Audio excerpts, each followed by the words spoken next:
Hello my dear friends, welcome to our channel. दोस्तों, अगर आप कर रहे हैं ओडिशा एएसओ के लिए प्रिपरेशन तो आप बिल्कुल इसी जगह पर हैं, क्योंकि हम यहाँ पर ओडिशा एएसओ का प्रीवियस ईयर क्वेश्चन डिस्कस कर रहे हैं और आज के वीडियो में हम जनरल अवेयरनेस का क्वेश्चन डिस्कस करेंगे। तो चलिए वीडियो को स्टार्ट करते हैं। तो देखिए first question, what is the upper limit of RTGS transaction in India. तो देखिए जो आरटीजीएस ट्रांजेक्शन होता है इसका अपर लिमिट क्या है। तो पहले देखिए जो आरटीजीएस है इसका पूरा नाम क्या है। इसका पूरा नाम है रियल टाइम ग्रॉस सेटलमेंट। ठीक है, रियल टाइम ग्रॉस सेटलमेंट। और इसका जो अपर लिमिट होता है, ये अपर लिमिट इसमें कुछ भी नहीं है, नो लिमिट हो जाएगा। और लोअर लिमिट होता है 2 लाख। ठीक है, 2 लाख से लेकर आप अपर लिमिट इसका कुछ भी नहीं है। और देखिए और एक है NEFT। ठीक है, NEFT इसमें क्या होता है, इसमें भी हम मनी ट्रांसफ़र करते हैं और इसमें इसका फुल फॉर्म क्या है, नेशनल इलेक्ट्रॉनिक फंड ट्रांसफ़र। और इसमें जो लोअर लिमिट होता है, लोअर लिमिट इसमें ₹1 होता है। तो ₹1 से लेकर आप जितना मर्जी उतना यहाँ पर आप ट्रांसफ़र कर सकते हैं। तो ठीक है, तो देखिए जो आरटीजीएस होता है इसमें जो अपर लिमिट इसमें नो लिमिट हो जाएगा। तो देखिए who among the following has retain the book growth and finance. तो देखिए जो ग्रोथ एंड फाइनेंस है इस बुक को किसने लिखा है, इसको लिखा है सी रंगराजन ने। ठीक है, सी रंगराजन ने जो लिखा है ग्रोथ एंड फाइनेंस। और देखिए यहाँ पर जो अमर्त्य सेन है, अमर्त्य सेन को 1998 में नोबेल प्राइज़ मिला था। ये बहुत ही इंपॉर्टेंट है। 1998 में इनको मिला था नोबेल प्राइज़। नोबेल प्राइज़ मिला था इनको इकोनॉमिक्स में। ठीक है, और देखिए अमर्त्य सेन का अभी हाल ही में 2 बुक रिलीज हुए हैं। एक है home in the world, home in the world, और दूसरा है कोलकाता आफ्टर इंडिपेंडेंस। ठीक है, तो ये दोनों आपको याद रखना है। Which among the following is popularly known as mercantile law of India. तो देखिए जो मर्केंटाइल लॉ किसको कहते हैं, तो इसका सही आंसर हो जाएगा कॉन्ट्रैक्ट लॉ। ठीक है, कॉन्ट्रैक्ट लॉ को कहते हैं मर्केंटाइल लॉ। और इसका एक दूसरा नाम है, यह है कॉमर्शियल लॉ। ठीक है, कॉमर्शियल लॉ ये आया था कब, ये आया था 1872 में। Mutual funds are regulated in India by which among the following. तो देखिए जो म्यूचुअल फंड होता है इसको कौन, इंडिया में कौन इसको रेगुलेट करता है, तो इसका सही आंसर हो जाएगा सेबी। ठीक है, सेबी जो है ये रेगुलेट करता है म्यूचुअल फंड्स को। और देखिए जो म्यूचुअल फंड को रेगुलेट करता है सेबी, तो सेबी का फुल फॉर्म क्या है, सेबी का फुल फॉर्म है security and exchange board of India. और ये एस्टेब्लिश हुआ था कब, 1988 में ये एस्टेब्लिश हुआ था। और इसको जो स्टैट्यूटरी पावर दिया गया था 1992 में। ठीक है, तो ये आपको याद रखना है। और सेबी का हेडक्वार्टर कहाँ है, मुंबई में। ठीक है, मुंबई में। फिर देखिए in which year mission Olympics in army programme was launched. तो आर्मी प्रोग्राम में मिशन ओलंपिक कब लॉन्च हुआ था, तो ये हुआ था 2001 में। ठीक है, 2001 इज़ द राइट आंसर। और देखिए जो हम आर्मी डे मनाते हैं ये मनाते हैं 15 जनवरी को। ठीक है, 15 जनवरी को हम मनाते हैं आर्मी डे। और देखिए जो हमारे जो डिफेंस मिनिस्टर ये कौन है, राजनाथ सिंह। ठीक है, राजनाथ सिंह हमारे डिफेंस मिनिस्टर हैं, ये आपको याद रखना है। और देखिए आर्मी के जो चीफ हैं, जो आर्मी चीफ ये कौन है, मनोज मुकुंद नरवणे। ठीक है, मनोज मुकुंद नरवणे ये है आर्मी चीफ। और जो एयर चीफ कौन है, जो एयरफोर्स के चीफ ये हैं विवेक राम चौधरी, विवेक राम चौधरी। और जो नाभल चीफ कौन है, नाभल चीफ है एडमिरल आर हरि कुमार। ठीक है, नाभल चीफ है आर हरि कुमार। तो जो आर्मी प्रोग्राम में मिशन ओलंपिक लॉन्च हुआ था 2001, इसका राइट आंसर हो जाएगा। देन देखिए check which is not an agency of UN. तो इसमें इनमें से कौन जो है यूएन का एजेंसी नहीं है। ठीक है, तो देखिए यूएन जो होता है, यूएन क्या है, यूएन है यूनाइटेड नेशन। तो यूनाइटेड नेशन का इसमें से कौन जो है एजेंसी नहीं है, तो इसका सही आंसर हो जाएगा international committee of red cross. ठीक है, international committee of red cross जो है ये यूएन का एजेंसी नहीं है। लेकिन जो बाकी FAO, IMF, ILO, तो ये सब जो यूएन के हैं क्या, एजेंसी हैं। तो देखिए जो international committee of red cross है, इसका हेडक्वार्टर कहाँ है? इसका हेडक्वार्टर है जेनेवा में, ठीक है, जेनेवा स्विट्ज़रलैंड में है इसका हेडक्वार्टर। और इसको एस्टेब्लिश किया गया था 1863 में, ठीक है। तो इसके फाउंडर कौन है? इसके फाउंडर हैं हेनरी डुरांट, ठीक है, हेनरी डुरांट इसके जो फाउंडर हैं। और अभी जो international committee of red cross, इसका अभी जो चेयरमैन कौन है? ये हैं पीटर मोरर, ठीक है, पीटर मोरर इसके जो हैं चेयरमैन या फिर प्रेसिडेंट, कुछ भी कह सकते हैं, पीटर मोरर।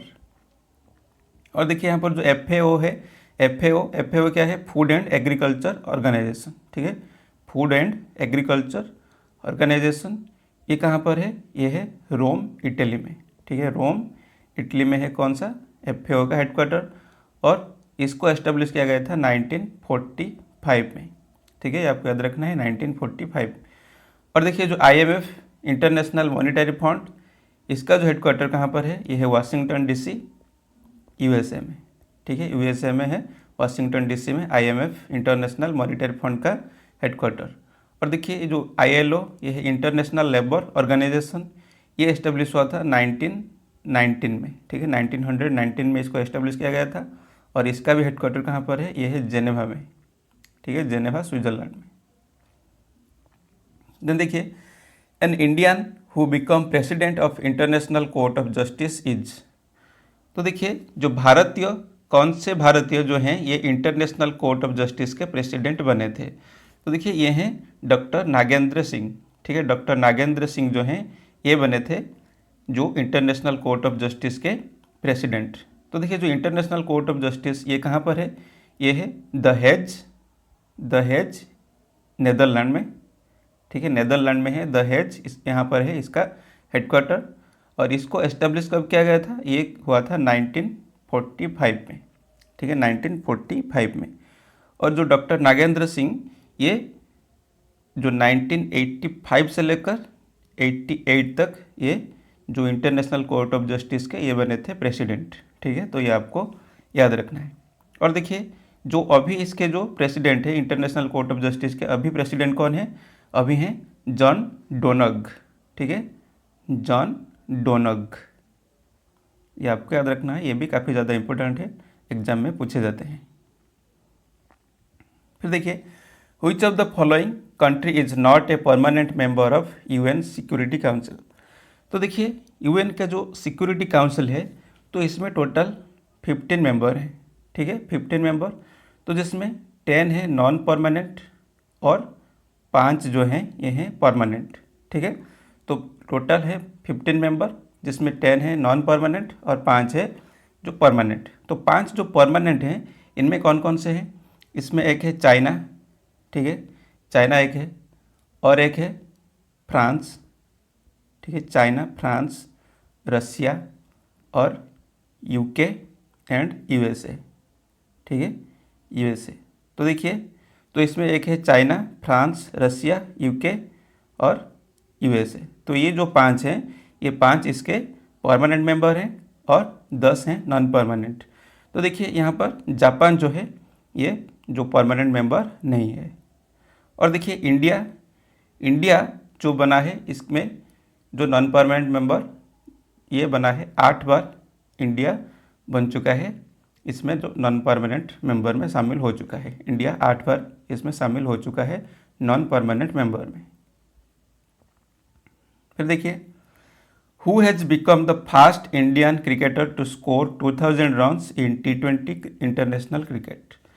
तो देखिए जो T20 इंटरनेशनल क्रिकेट में 2000 रन पूरा करने वाले पहले भारतीय क्रिकेटर कौन बने हैं? तो देखिए ये हैं मिताली राज, ठीक है। तो मिताली राज जो हैं ये T20 इंटरनेशनल क्रिकेट में 2000 रन पूरा करने वाले पहले भारतीय क्रिकेटर हैं।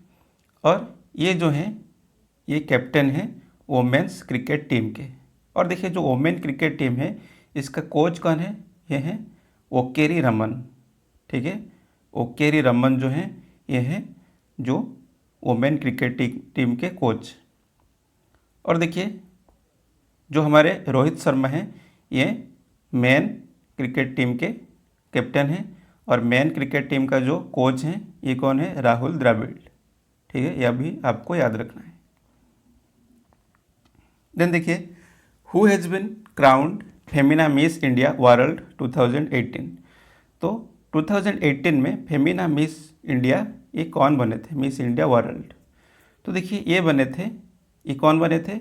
ये बने थे 2018 में अनुकृति बास। ठीक है, अनुकृति बास बने थे 2018 में miss India world, Femina miss India world बने थे अनुकृति बास। और देखिए जो 2020 का पूछे तो ये कौन बने थे? ये बने थे मनसा वाराणसी। ठीक है, मनसा वाराणसी बने थे, ये तेलंगाना से है। मनसा वाराणसी ये बने थे 2020 में फेमिना मिस इंडिया वर्ल्ड 2020 में, और हमारा सही आंसर हो जाएगा अनुकृति बास। देन देखिए, which renowned personality has been appointed as the brand ambassador of Sikkim government. तो सिक्किम गवर्नमेंट ने किसको अपना जो ब्रांड एम्बेसडर बनाया है? तो देखिए सिक्किम का जो ब्रांड एम्बेसडर ये कौन है? तो ये हैं AR रहमान। ठीक है, AR रहमान है सिक्किम के ब्रांड एम्बेसडर। और देखिए यहाँ पर अक्षय कुमार है, अक्षय कुमार जो है ये उत्तराखंड के ब्रांड एम्बेसडर बने हैं। ठीक है, उत्तराखंड के ब्रांड एम्बेसडर।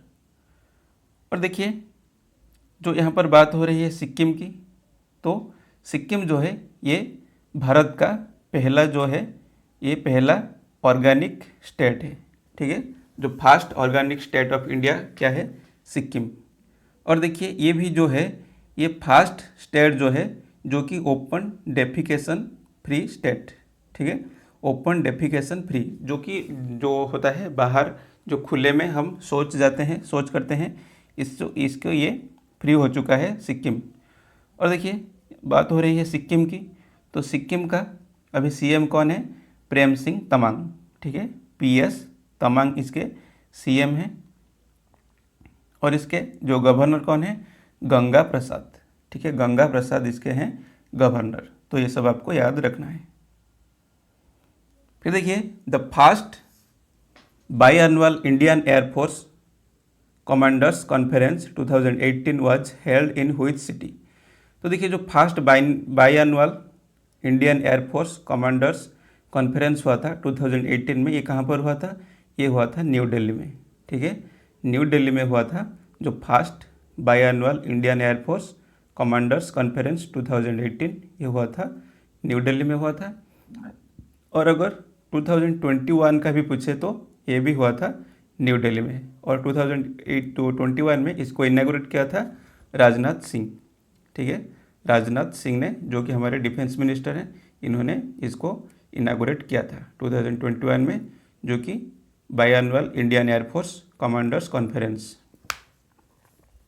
देन देखिए, what was the theme of national statistics day 2018? 2018 में नेशनल स्टैटिस्टिक्स डे का थीम क्या था? तो देखिए ये था quality assurance in official statistics. ठीक है, तो नेशनल स्टैटिस्टिक्स डे 2018 में जो हुआ था इसका थीम क्या था? Quality assurance in official statistics.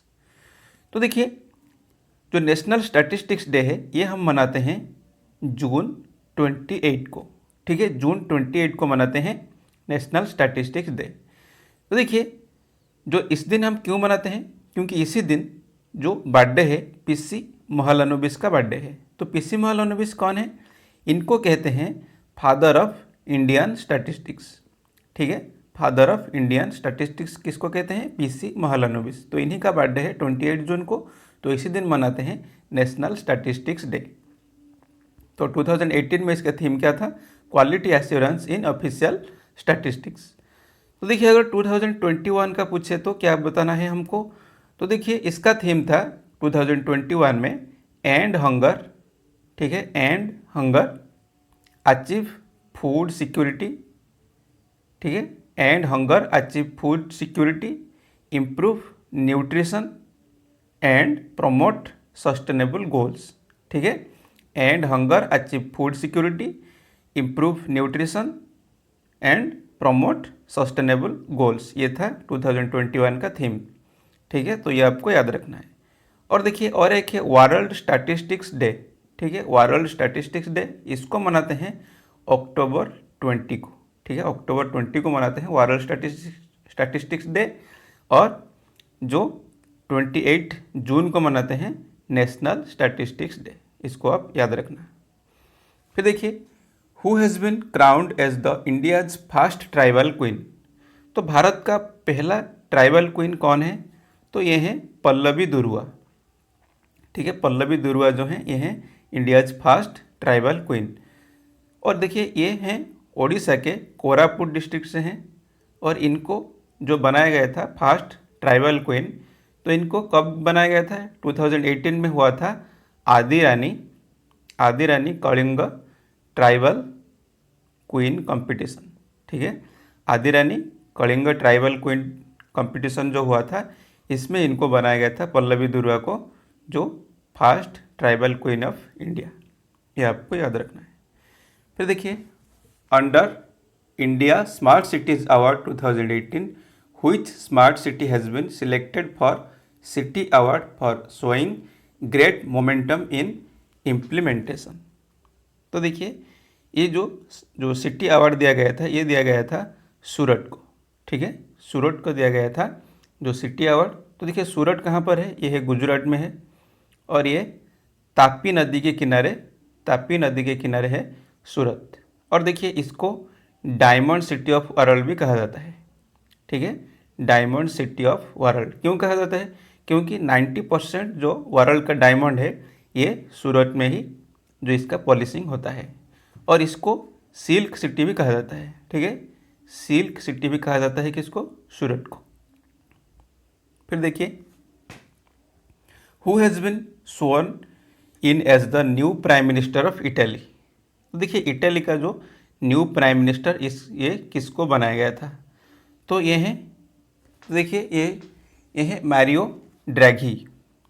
ठीक है, तो मैरियो ड्रैगी यहाँ पर नहीं है, लेकिन अभी जो है इटली के प्राइम मिनिस्टर ये है मैरियो ड्रैगी, ये है अभी इटली के प्राइम मिनिस्टर। लेकिन क्वेश्चन के अकॉर्डिंग देखा जाए तो ये कौन है? ये है गिसेप कोंटे। ठीक है, गिसेप कोंटे ये थे, लेकिन अभी हैं मैरियो ड्रैगी, अभी हैं इटली के प्राइम मिनिस्टर। और देखिए, प्रेसिडेंट कौन है? इटली के जो प्रेसिडेंट ये हैं, ये कौन है? ये हैं सर्जियो माटारेला। ये जो हैं ये हैं प्रेसिडेंट, सर्जियो माटारेला हैं प्रेसिडेंट। और देखिए, यहाँ पर जो है लुइगी डी मायो। ठीक है, लुइगी डी मायो ये कौन है? ये है foreign affair minister of Italy. ठीक है, foreign affairs minister of Italy. तो देखिए, यहाँ पर बात हो रही है इटली की, तो इटली का कैपिटल क्या है? तो इटली का कैपिटल है रोम। रोम कहाँ पर है? रोम है ताइबर नदी के किनारे। ठीक है, ताइबर नदी के किनारे है रोम। और देखिए, इटली का जो करेंसी है ये क्या है? ये है यूरो। ठीक है, तो एक है यूरो और एक है इटालियन लिया। इटालियन लिया भी इसका जो है करेंसी, इटालियन लिया एंड यूरो। और देखिए, इटली में दो जो वोल्कानो है, एक है स्ट्रम्बोली वोल्कानो है इटली में, और एक है वेसुवियस। ठीक है, वेसुवियस एंड स्ट्रम्बोली, ये दो इम्पोर्टेंट जो वोल्कानोज हैं ये कहाँ पर है? ये है इटली में। ये आपको याद रखना है। तो अभी जो इटली के प्राइम मिनिस्टर कौन है? अभी इटली के प्राइम मिनिस्टर हैं जो हमारे मारियो ड्रैगी।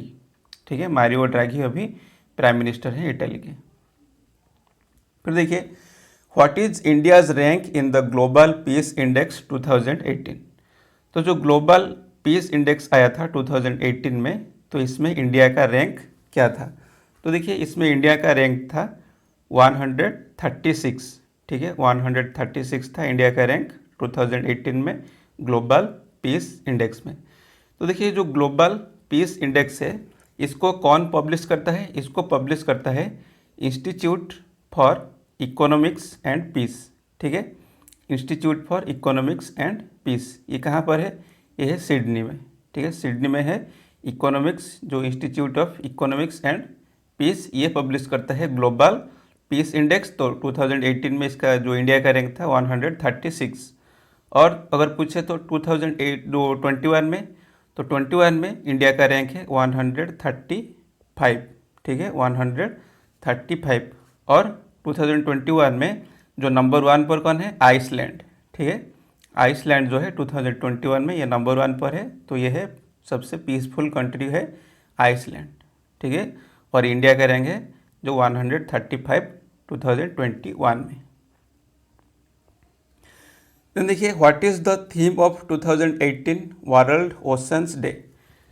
तो देखिए वर्ल्ड ओशंस डे 2018 में क्या इसका थीम था। तो देखिए इसका थीम था preventing plastic pollution and encouraging solutions for a healthy ocean, ठीक है। 2021 में थीम क्या था, preventing plastic pollution and encouraging solutions for a healthy ocean. तो देखिए ये हमारे लिए अभी कोई काम का नहीं है, तो हमें अभी पता होना चाहिए 21 का, ठीक है। तो देखिए ओशंस डे का, वो जो वर्ल्ड ओशंस डे 2021 में इसका क्या थीम है, इसका थीम है द ओशन, ठीक है, द ओशन लाइफ एंड लिवलीहुड्स, ठीक है, the ocean life and livelihood, ये है 2021 में इसका थीम। और देखिए ये जो वर्ल्ड ओशन डे है इसको मनाते हैं कब, ये मनाते हैं 8 जून, ठीक है, 8 जून को मनाते हैं वर्ल्ड ओशन डे, ये आपको याद रखना है। फिर देखिए which Indian armed force is observing the year 2018 as year of disabled soldiers in line of duty। तो देखिए जो year of disabled soldier in line of duty 2018 को मनाया गया था, तो ये किसने मनाया था, इसको मनाया था इंडियन आर्मी ने, ठीक है, इंडियन आर्मी के द्वारा मनाया गया था 2018 को, जो year of disabled soldier in line of duty. तो ड्यूटी करते वक्त जो भी डिसेबल हुए हैं इनके लिए ये जो 2018 को मनाया गया था year of disabled soldier in line of duty, ठीक है, इंडियन आर्मी के द्वारा ये मनाया गया था। तो देखिए नेक्स्ट क्वेश्चन देखते हैं। तो देखिए next question, who has been honoured with the DRDO lifetime achievement award 2017। तो देखिए DRDO lifetime achievement award 2017 में ये किसको दिया गया था, तो ये दिया गया था VK सारस्वत को, ठीक है, 2017 में दिया गया था VK सारस्वत को। और 2021 में ये अवार्ड दिया गया है NV कदम, ठीक है, NV कदम को दिया गया है, जो 2021 में DRDO lifetime achievement award.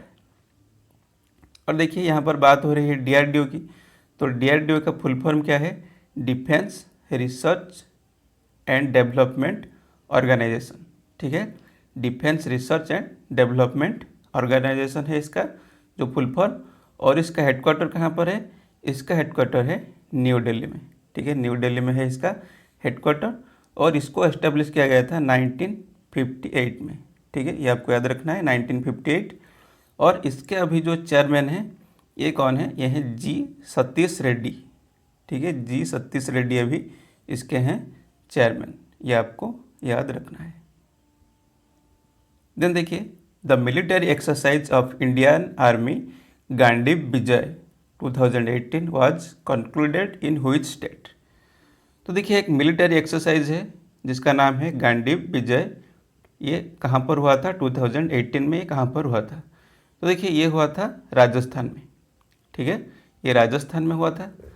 और देखिए 2021 में जो 2 बड़े हुए हैं मिलिट्री एक्सरसाइज, क्या क्या हैं, एक है युद्ध अभ्यास, ठीक है, युद्ध अभ्यास ये हुआ था राजस्थान में, और ये US के साथ हुआ था, ठीक है, US के साथ हुआ था क्या, युद्ध अभ्यास, ठीक है, ये हुआ था कहाँ पर, राजस्थान में।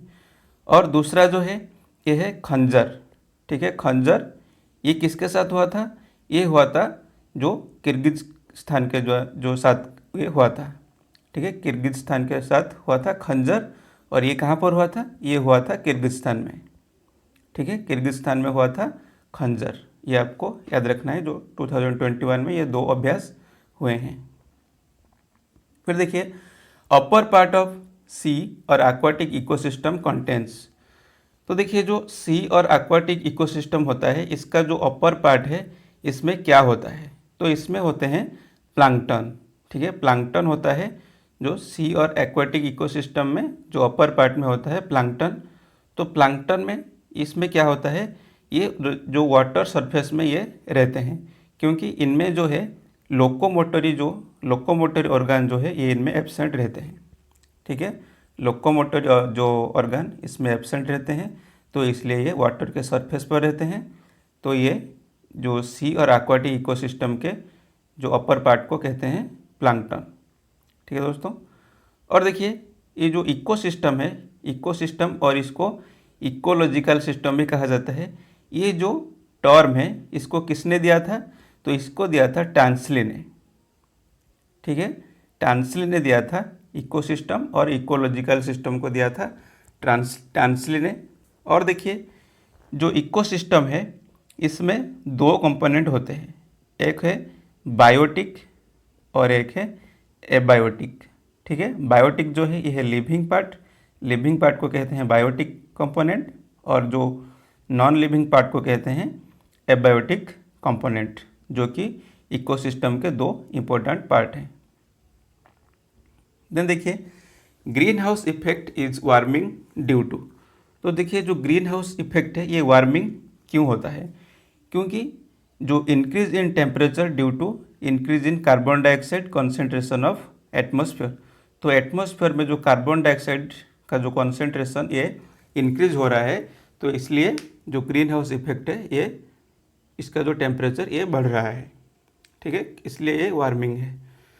तो देखिए जो ग्रीन हाउस इफेक्ट से रिलेटेड है क्योटो प्रोटोकॉल। ठीक है, क्योटो प्रोटोकॉल जो कि हुआ था 1997 में हुआ था क्योटो प्रोटोकॉल। तो इसमें 7 ऐसे गैस के नाम लिया गया था जो कि ग्रीन हाउस इफेक्ट के लिए रिस्पॉन्सिबल हैं। तो देखिए वो 7 गैस कौन कौन से हैं, तो एक है CO2 कार्बन डाइऑक्साइड, और एक है मीथेन। ठीक है, कार्बन डाइऑक्साइड मीथेन, और एक है नाइट्रस ऑक्साइड। ठीक है, नाइट्रस ऑक्साइड, और एक है हाइड्रोफ्लोरोकार्बन, और एक है फ्लोरोकार्बन, और है सल्फर हेक्साफ्लोराइड, और एक है नाइट्रोजन ट्राइफ्लोराइड। तो देखिए एक है carbon dioxide, methane, nitrous oxide, hydrofluorocarbon, और एक है परफ्लोरोकार्बन, और है सल्फर हेक्साफ्लोराइड, और एक है नाइट्रोजन ट्राइफ्लोराइड। तो ये 7 गैस हैं जो कि ग्रीन हाउस इफेक्ट के लिए रेस्पॉन्सिबल हैं। ठीक है, ये आपको याद रखना है। फिर देखिए study of inter relationships between organisms and their environment. तो देखिए जो ऑर्गेनिज्म एंड देयर एनवायरनमेंट के बीच में जो रिलेशन है इसके स्टडी को क्या कहते हैं, तो इसके जो स्टडी को कहते हैं इकोलॉजी। ठीक है, इकोलॉजी हो जाएगा इसका राइट आंसर।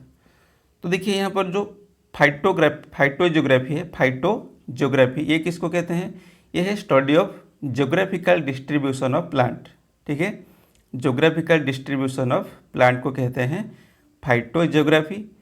और जो इथोलॉजी है ये है स्टडी ऑफ एनिमल बिहेवियर। ठीक है, स्टडी ऑफ एनिमल बिहेवियर को कहते हैं इथोलॉजी, और जो जियोग्राफिकल डिस्ट्रीब्यूशन ऑफ प्लांट को कहते हैं फाइटोजियोग्राफी। और इकोलॉजी जो है ये है study of inter relationships between organisms and their environment. ठीक है, और इकोसिस्टम के बारे में हमने जो पिछले क्वेश्चन में डिस्कस कर लिया है। ठीक है दोस्तों, तो दोस्तों यहीं पर ये वीडियो ख़त्म होता है। अगर आपको वीडियो पसंद आया तो लाइक कीजिए, या फिर कैसा लगा ज़रूर कमेंट करके बताइए, और जो हमारे चैनल को सब्सक्राइब भी कर दीजिए। ठीक है दोस्तों, तो मिलते हैं नेक्स्ट वीडियो में, तब तक के लिए जय हिंद।